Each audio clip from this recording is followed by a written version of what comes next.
Who am I? I was watching a video by Sri Sadhguru this morning, and he was asked this question by a student in West Bengal. I'm your fan, but I have one question that I have noticed that you have said that whatever we accumulate in our life, like our salary, our reputation, our wealth, our body fat also, it's all, we can say that it's mine, but it's not me. You say, I have seen this, and it's extremely logical. Sure, I can say that the house is mine, but that's not me. I can say that the body is mine, but that's not me. Then what is me? Then what is me? If I release whatever I earned, if I remove whatever I earned, then what is me? What is my existence? That's what I want to know. And it got me thinking. It's a little deep, but stay with me. Welcome to Think Their Perspective. Sadhguru went on to quote Ramana Maharshi and he said the same. Who am I? If you look at it in the current scenario, or any scenario, there are two answers to this question. If somebody asks me, who am I?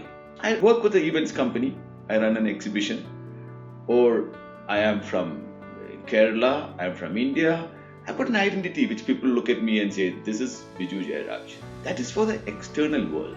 But actually, for me, who am I? I am a nobody. Whatever people perceive of me is for them. I can't carry that weight on my shoulders. I'm just doing what comes to me at this moment, nothing more. If I think I'm somebody, it's like an ant in my apartment at the moment thinking, if I take a leak, there's going to be a flood in this world. There are billions of galaxies. Earth is not even the size of a pinhead. And what is our size on planet Earth? We are a nobody. The moment we realize we are a nobody, we have no weight on our shoulders. So, if you have been following Think Third Perspective, you might have seen that I go by a statement, or I believe in a statement. I stand tall because I'm a nobody. I have nothing to prove. The moment you have something to prove, the moment you want to live up to the external expectations, is when you carry a weight on your shoulder. The moment you realize you're nobody, you're liberated. That is the truth. If I want to be a somebody, I should be in control of the result. Yes, the more you realize you are a nobody, the more you're liberated.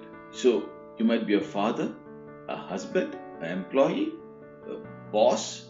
We all have different roles we play in our everyday life. But the focus should be on the effort you put in and not the result.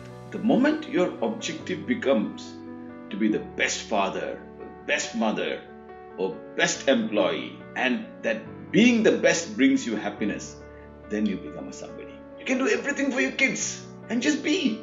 They might tell you you are a good father or not, but it's not for you to thrive for. You are just focusing on action. What is that you can do the best? The moment I carry the weight on my shoulder that I want to be a good dad, then I'm no longer a nobody. Because what am I trying to do? I am trying to live up to the expectation of my children. They have to say I'm a good dad, right? So I'm leaving it outside my control. So, who am I? I am a nobody. We are all nobodies. The moment we realize that, life becomes so easy. Because then we are free. We are liberated. To go back to Sri Sadhguru Ramana Maharshi said, you don't have to do anything. Ramana did nothing, that's a fact. He simply sat like that, cross-legged. Simply, doing nothing, absolutely. Rodents came and bit and ate his flesh. It festered, wounds, became worm-infected. He simply sat, doing nothing. So do I go by what Ramana Maharshi has been doing, sitting in a place with his leg crossed when the rats are biting into my flesh? No, I have an identity. Not for the external world, internally for me as well. Being a nobody doesn't mean that a rat can come and bite you. Why would I let a rat bite me? I've been given, whoever it is, the abilities to fend for myself. And if I don't use it, then I'm not being fair to the person who has given me that power. We all have responsibilities. In this world, there's nobody without a responsibility. So, being a nobody doesn't mean that you sit in a corner and do nothing. No, you just do your work to your best of your ability and you focus on only the effort. That is with you. The moment you give up on what people think is when you become a nobody. So I might do a lot of things for my children, I might do a lot of things as an employee or a boss, whichever role I am playing. The only thing I can do is whatever I am doing to the best of my ability. I don't control the result. Did any of us control 2020?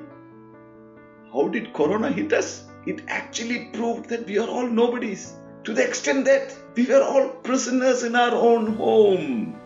Can you believe it? So we don't control anything external. But sitting at home, how you faced it, it is for you. If you think you are a somebody, you would have felt bad. If you are a nobody, it's okay. So to go back to Sri Sadhguru. And now you're asking the question is not matured yet. Question is there, but the question needs sharpness to penetrate. It still doesn't have enough intensity that it can penetrate something. It's right now a casual question. So right now, I can tell you something, who you are, but it's not in your experience. If I tell you something which is not in your experience, what can you do? You can believe it or you can disbelieve it. If you believe it, you are not any closer to it. If you disbelieve it, you're not any closer to it. If you believe me, you can go and tell some fancy positive story. If you disbelieve me, you can go and tell some negative story about me. But you have not moved an inch, isn't it? So if you genuinely, if this question is burning within you, if tonight, if this question bothers you so much, you cannot sleep, you cannot sit, you cannot stand, if it bothers you like that, then you come, I'll give you something else, something totally different. There is no sharp question, there's no weak question. People come from where they are. Everybody in their particular level is doing their best. So if that student had a doubt, who is he? He's asking from his area of expertise or his area of awareness. Yes, but you might be living in Bangalore and you want to go to Delhi, or you might be living in Agra and you might want to go to Delhi. But you can still tell the person where Delhi is. You can start planning towards Delhi. So, what do we try to achieve in our life? If you want to remain happy, you want to be spiritual, focus towards being a nobody. But don't get me wrong, you are somebody for people externally. You are nobody only for you. You must realize that. You are a nobody in your mind. Then you can work without any weight on your shoulders. If you find this video useful, please like, subscribe and share. Thank you.